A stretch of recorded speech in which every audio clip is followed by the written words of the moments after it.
ଏହି ଗଛ ଥିଲେ ପାଖ ମାଡ଼ିବେନି ମଶା।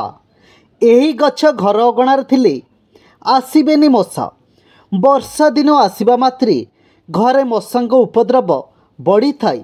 ମଶା ଦାଉରୁ ରକ୍ଷା ପାଇବା ପାଇଁ ଲୋକମାନେ ବିଭିନ୍ନ ପନ୍ଥା ଆପଣେଇଥାନ୍ତି।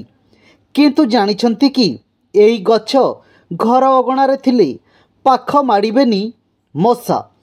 ବର୍ଷା ଦିନ ଆସିବା ମାତ୍ରେ ଘରେ ମଶାଙ୍କ ଉପଦ୍ରବ ବଢ଼ିଥାଏ। ମଶା ଦାଉରୁ ରକ୍ଷା ପାଇବା ପାଇଁ ଲୋକମାନେ ବିଭିନ୍ନ ପନ୍ଥା ଆପଣେଇଥାନ୍ତି। କିନ୍ତୁ ଜାଣିଛନ୍ତି କି ଏହି ଗଛ ଘର ଅଗଣାରେ ଥିଲେ ପାଖ ମାଡ଼ିବେନି ମଶା। ଟାପରି ଗଛଟି ମଶା ନିରୋଧକ।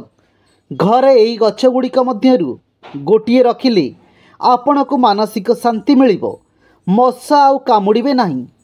ଟାପରି ଏପରି ଏକ ଗଛ ଯାହାର ବିଶେଷ ବାସ୍ନା ମଶା ସମ୍ପୂର୍ଣ୍ଣ ସହ୍ୟ କରିପାରନ୍ତି ନାହିଁ। ଏହି କାରଣରୁ ଏହି ଗଛଟି ମଶାଙ୍କୁ ଘରୁ ଦୂରେଇ ରଖିବାରେ ଅତ୍ୟନ୍ତ ଉପଯୋଗୀ। ଏହି ଗଛର ଛୋଟ ଛୋଟ ପତ୍ର ଏବଂ ଆକର୍ଷଣୀୟ ଡାଳ ମଧ୍ୟ ଘରର ସୌନ୍ଦର୍ଯ୍ୟ ବୃଦ୍ଧି କରିଥାଏ।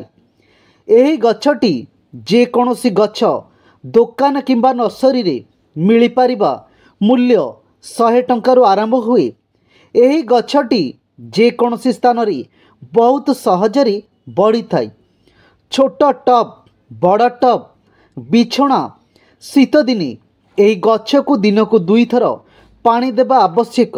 ବାକି ସମୟରେ ଏହି ଗଛ ସାଧାରଣ ଯତ୍ନ ସହିତ ବଢ଼ିଥାଏ।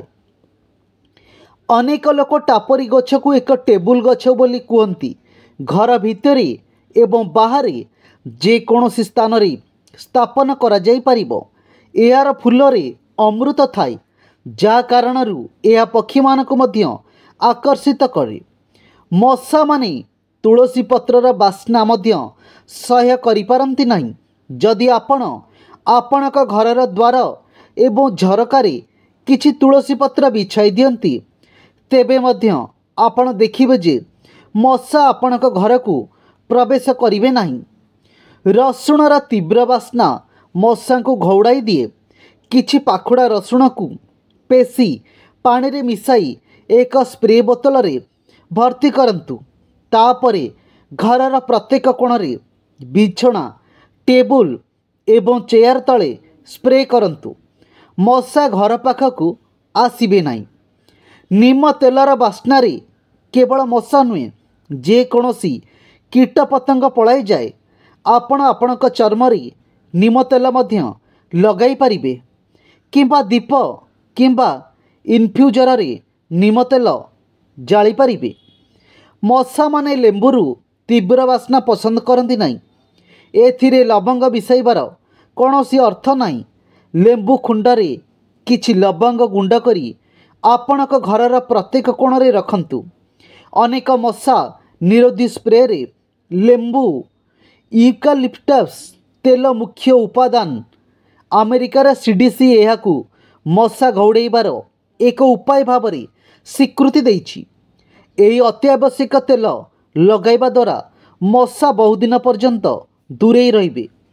ମଶା ଘଉଡ଼ାଇବା ପାଇଁ ଅନେକ ଲୋକ ଘରର କୋଣରେ ପୁଦିନା ତେଲ ଥିବା ସୁଗନ୍ଧିତ ମହମବତୀ ଜାଳିଥାନ୍ତି। ମଶା କାମୁଡ଼ାରୁ ରକ୍ଷା ପାଇବା ପାଇଁ ଆପଣ ଏହି ଅତ୍ୟାବଶ୍ୟକ ତେଲକୁ ଆପଣଙ୍କ ଶରୀରରେ ମଧ୍ୟ ଲଗାଇ ପାରିବେ।